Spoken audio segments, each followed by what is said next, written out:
hell is even that? Some folks will seek validation at any cost, even if it means lying to themselves and forcing others to play along. Take this girl, for example, who's intent on convincing us all that she's a non-binary clown and that her life is better off that way. I think that you're nuts. As always, stick around to the end for the recap, this week's woke news, and much, much more. I think that I would like validation for my gender identity. There are some pictures of me. My pronouns are it and they. My gender is none.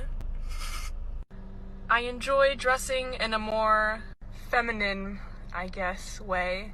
But I don't want to be associated with gender. I enjoy looking like a clown. I kind of view myself as a doll. I don't abide by gender. I'm built different. And now the first question that pops to mind is what this human doll does to earn a living, besides dressing up and seeking validation from the internet.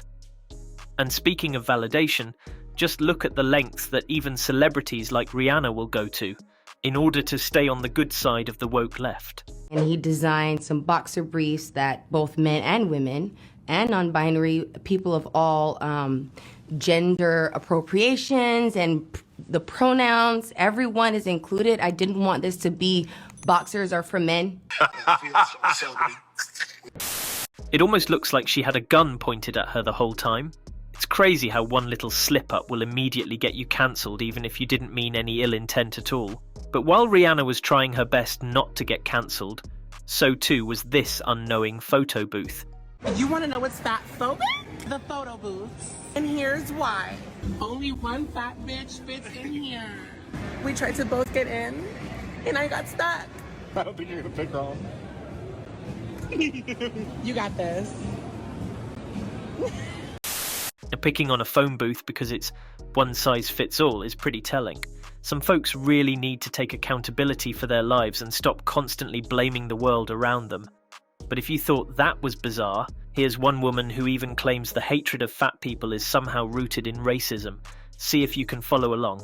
Anti-fatness is rooted in anti-blackness, and the reason why people are pursuing thinness is because they're pursuing proximity to whiteness. The reason why people hate fat people is because people hate black people, and appearing curvier, bigger is associated with blackness, especially black women, and that's why they're discriminated in the workplace, overly sexualized, and this has gone back for centuries and centuries. All systems of oppression, capitalism, sexism, racism, it all comes back to white supremacy, which is the foundation of the fabric of America and rules every sector and aspect of our society. You really believe that? Now, if mental gymnastics was an Olympic sport, I'm sure folks like this would be mopping up all the gold medals. It's crazy to think that being black and liking to exercise could somehow be considered self-hating. This is possibly one of the dumbest arguments I've ever heard. And speaking of mental gymnastics, there's a lot of that going on as this girl thinks up fake facts about trans hate. There's so much trans hate in the world. There's so much trans hate in the world right now, and I'm so done with it. And pride just means that we are unabashedly happy just to be alive. Yeah. And where do you personally feel that hate is coming from? Most places, but especially the government. And in your own life, where would you say that you feel the hate the most? I feel like I kind of internalize a lot of the hate, so it feels like it mostly comes from myself at this point because... Now let me know what you all think in the comments, but I do feel a lot of problems from the left are self-inflicted and internalized. If anything, it's the constant pushing of woke ideology onto schools, sports, media, and most other facets of life that evoke such negative responses. If you want proof of how widespread wokeness has become, here's some non-binary hand soap that just hit the market. You regularly wash your hands, and are you non-binary? Are you on the market for a new hand soap? Do you want the name of the scent of your soap to evoke emotional intelligence, tenderness, and softness, while the actual scent smells like an 11-year-old boy going through puberty's first deodorant scent? And are you looking for the physical bottle of the soap to evoke the colors of the non-binary pride flag? Try Miss Meyer's Compassion Flower hand soap today. It's pretty hilarious that marketing anything as non-binary will get the left lining up to buy it. But did anyone else feel a bit weird that he kept describing the scent as an 11-year-old boy going through puberty? It's always odd that the far left is so fixated on children. Just take a look at how kids at school today are changing their pronouns.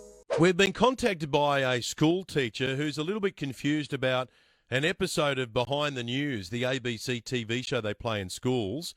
Let me play some of this to you. It was for International Day Against Homophobia, Biphobia and Transphobia, and some of the kids in the video revealed how they identify. I'm Alex. I use he, him pronouns, and I'm Ara, ace, and agender. I go by any pronouns just because I don't really care, and I think I'm Arawace. I don't really do the labeling thing, I just kind of describe it.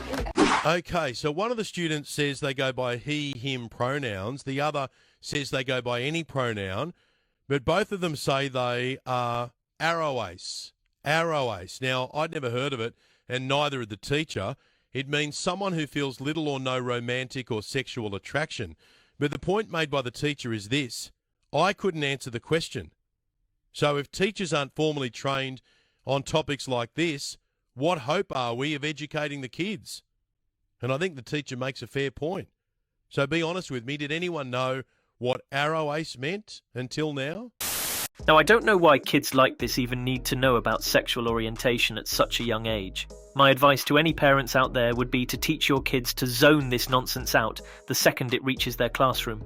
And for our final clip of the day, let's take one last look at one more example of children being brainwashed. ESER's fantastic little gender unicorn teaches students of all ages about gender identity, expression, and attraction. And you say that this is appropriate beginning in kindergarten. I've worked with parents who brought it into preschools even. This is a completely age-inappropriate product to be putting in front of children. Gender dysphoria develops very early in life. Between the ages of 4 and 6, children think very concretely about the world around them. It isn't until 6 or 7 when they start to think more abstractly about things. It isn't until that age that you could start talking to them about it. You made the point, though, that 4 is much too young to have these conversations. I never said have the conversation at 4. I said the signs of gender dysphoria. She is promoting the conversation at 4. Now again, I don't know why the mission for so many leftists is to get children exposed to woke ideology as much as possible. Call it indoctrination or whatever else you want. I just can't understand why so many people obsess over teaching children about gender identity before they even know how to count. If you ask me, one of the reasons might be to gain acceptance and seek validation for their own gender identity. People will come up with all sorts of nonsense to convince themselves and others that their woke ideologies have merit. As we saw, some folks will insist their life is better off dressed as a literal clown, while others will glorify being overweight and wanting everything in the world to accommodate them. And of course, you have people adamant that they're victims of racism or hate speech without any facts or logic to back it up. Earlier we saw Rihanna trying her best to pander to the woke crowd, but another celebrity who perfectly exhibits this annoying self-validation is Sam Smith. The singer's gone through more gender identity changes than one can count. In 2019, he came out as non-binary and genderqueer, and since then he's jumped back and forth from gay, queer, trans, and always quick to tell people there isn't one term that can accurately describe his identity. What would you say to people who are like, okay, I sort of understand some people feel they're in the wrong body.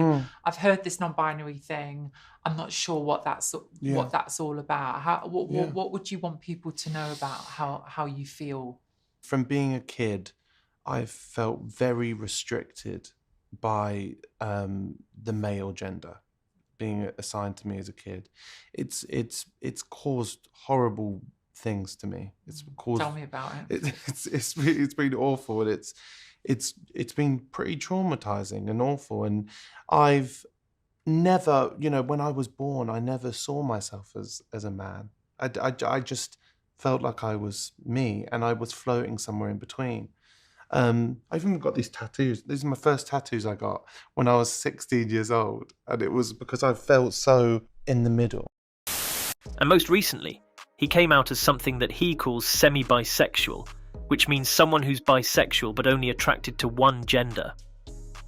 Now that makes absolutely no sense to me. You're either gay or straight. But as is the case with a lot of confusing identities out there, Most of them are just ways for folks to feel special and validate their identity with some fancy or unique term. But as always, thanks for watching, and I'll see you all next week.